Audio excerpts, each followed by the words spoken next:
All right, Shalom. This is your brother Ywanathan. First and foremost, want to give all praises to the Most High, Yahweh, Bahashem, Yahweh Shai, Bahashem Rakakadash. Want to give double honors to the apostles and the elders of Great Millstone. And I want to say Shalom to all the brothers and, of course, the few sisters who are pursuing this truth in sincerity. All right, may the blessing of election be upon your house.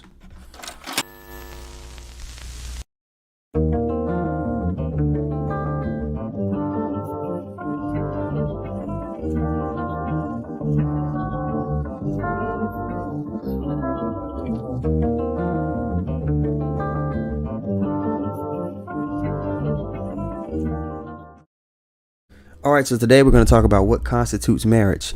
Something that, what the word constitute, right? Basically, it gives the legal constitution to establish something, right? And we know that the Lord has a different set of laws than what society has today.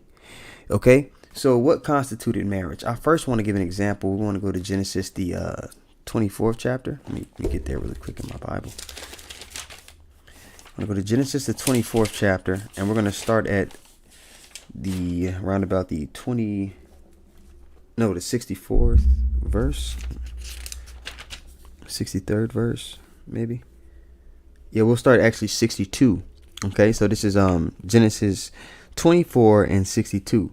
This is after Isaac's mother had passed. All right, and Isaac, a little tidbit for you, and the reincarnation is Yahweh Shai. All right, but continuing on, it says in 62, it says, and Isaac came from the way of the well of Lahairoi, for he dwelt in the south country. And Isaac went out to meditate in the field at the eventide.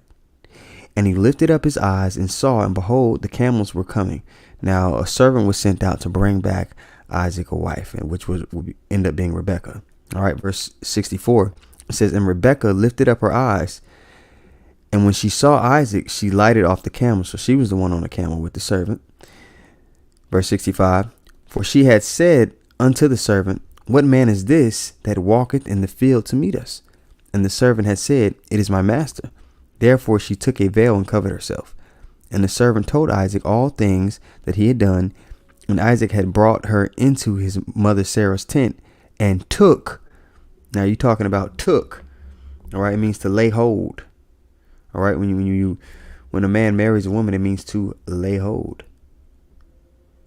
snatch, take, right? So they became one flesh. They had sex in that tent, and that's what constituted the marriage. They have something called consummation. Okay, let me actually go look up the word consummation, get the definition, the etymology of the word. The meaning of words is very important when it comes to understanding the scriptures. When it comes to understanding most things, you want to know the meaning, the roots of words and things like that. So when we go look up consummation, which we already know what it means, but it might be some extra insight when we look it up. All right.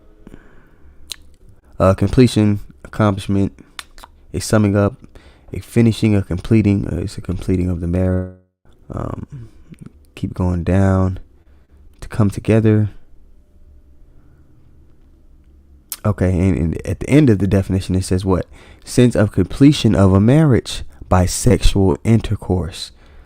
Okay, that's what completed the marriage in our custom, in ancient Israel custom, right? A woman, the man she married, she would be a virgin before that. A woman's value comes from remaining pure. A man has to, his value in the world, he has to become something. So he has to build his value. A woman simply must maintain her value. Now, back to the custom, when the two families would come together, and marriages were pretty much arranged, the families would, majority of the time, the families would sit down. The fathers would sit down and say how this is beneficial to both families. It basically was like a business deal, so to speak, because the families are joining, and how is the union beneficial for both families? So that would be, hashed out. And the marriage ceremony, the man would go into the woman, and they would have the sheets on the bed to make sure, and they were of a lighter color, and they would bring those sheets out to attest that she was a virgin, because her hymen would be broken. So the woman would bleed as proof, as a token, right? A token of her virginity. Okay, actually, while I'm talking about it, I'll go look it up. Let me see if they got any extra interesting facts. Token of virginity. Ancient. Okay. Yeah, so that's it wasn't a dating culture.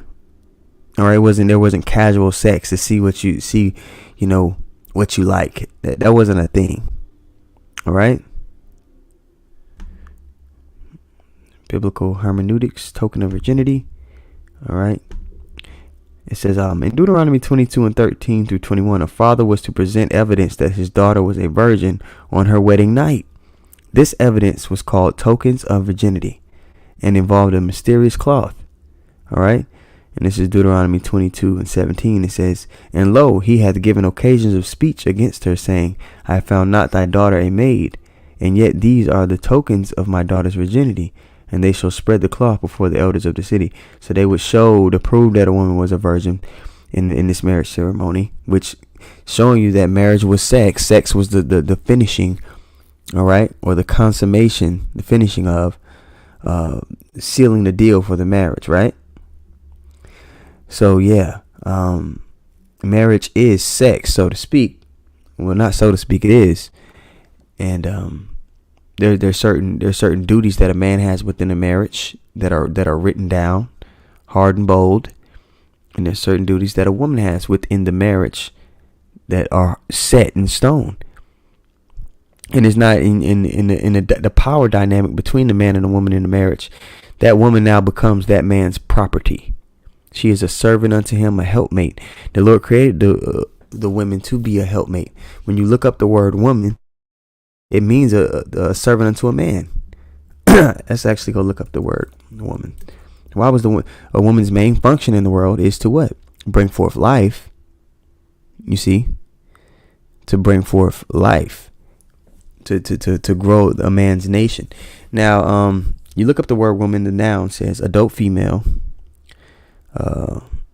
Alteration it's an alteration of wifeman, meaning a woman, a female servant, a compound of wife and woman, human being, all right, wife, or literally woman, man, female man, a female version of a human. All right, so yeah, the part of the definition we want there was a female servant, and that's written in the scriptures. It says the man shall rule over thee, thy husband shall rule over thee. The man was created first, then the woman.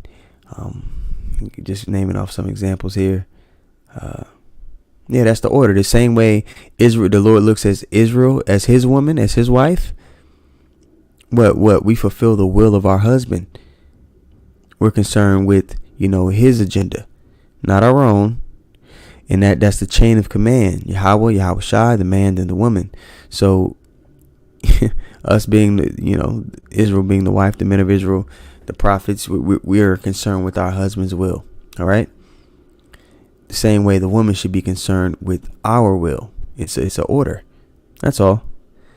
Okay. So yeah, that was an example in Genesis of what marriage is, what constitutes it, and so forth. I think I got one more precept as far as like that. Let's go to Exodus 21 and 10.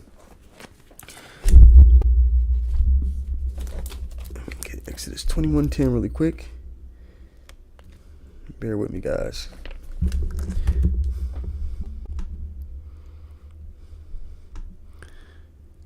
All right, Exodus 21.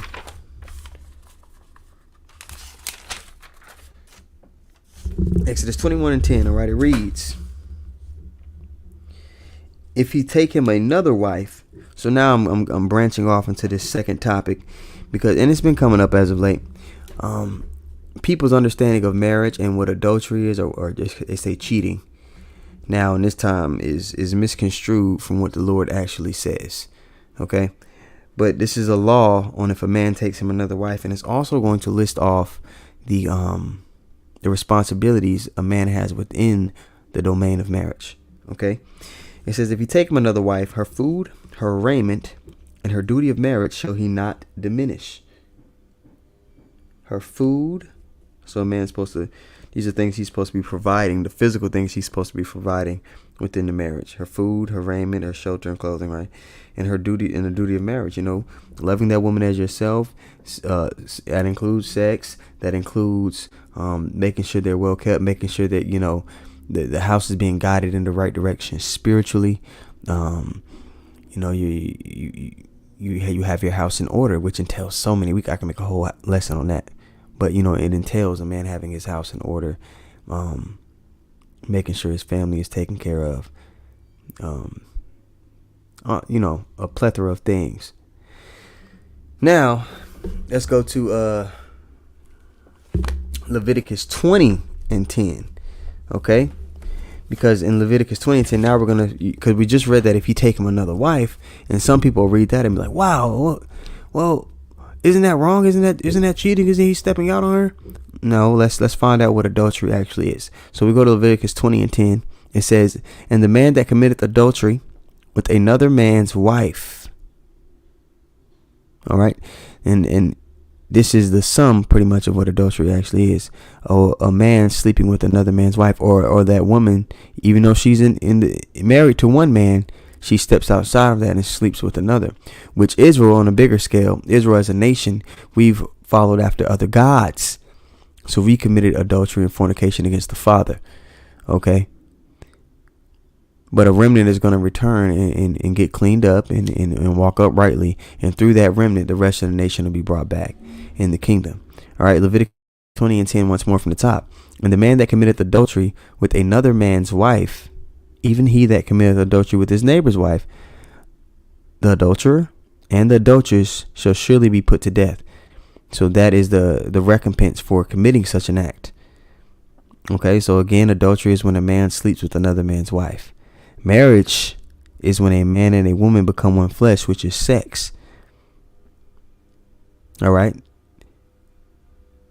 A woman that isn't betrothed or married, that woman is joined unto that man, and she's supposed to have the whole system. Back then you had the tokens of virginity, all that, the joining of the two families.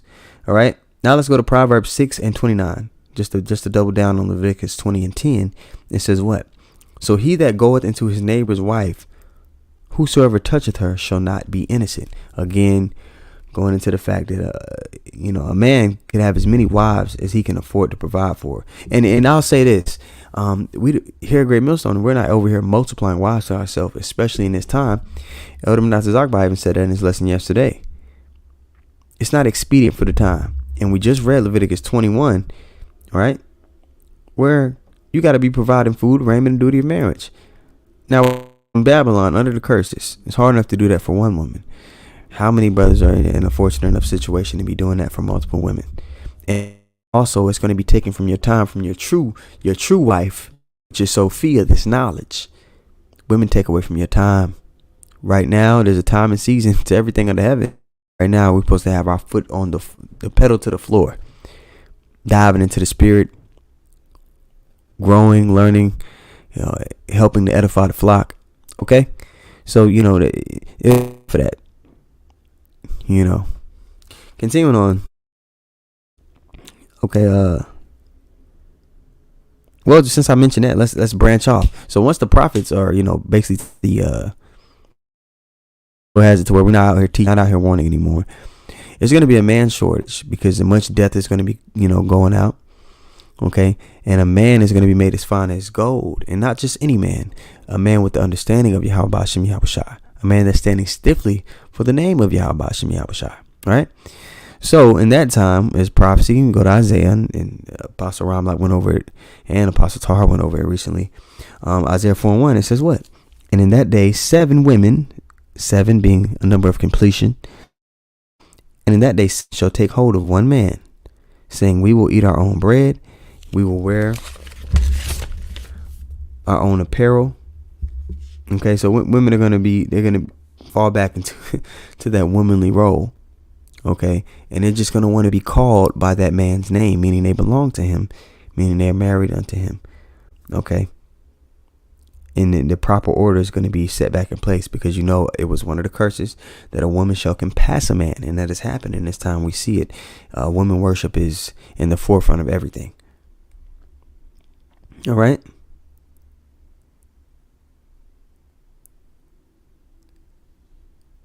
So yeah, man, that's the components of how marriage even works. So it's not a ceremony or where you need approval from the very people that were raping, robbing, killing you, and doing all these times. You're not supposed to. You don't need approval from him to be married. Now, if that's something that you want to do, I don't advise it. But each his own. I wouldn't say that you're breaking a law per se by having paperwork, but that's not what constitutes marriage.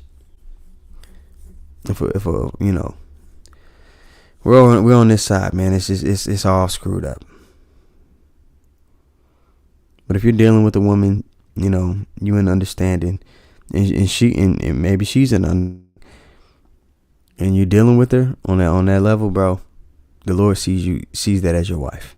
Simply put, there's no such thing as a girlfriend or boyfriend, because there wasn't any casual hooking up in our culture. That's not permittable. That's just whoredom, simply. And they dress it up to make it acceptable in this time. But there was no such thing as dating or boyfriend and girlfriend. So there's no such thing as shacking up. That's stupid. Anyway, I want to give our praises once more to Yahweh, Bahashim Yahushai, Bahashim Kakadash. Want to give double honor to the apostles and the elders of Great Millstone. And I want to say shalom to all the brothers, and of course the few sisters who are pursuing this truth in sincerity. All right, may the blessing of election be upon your house. Shalom.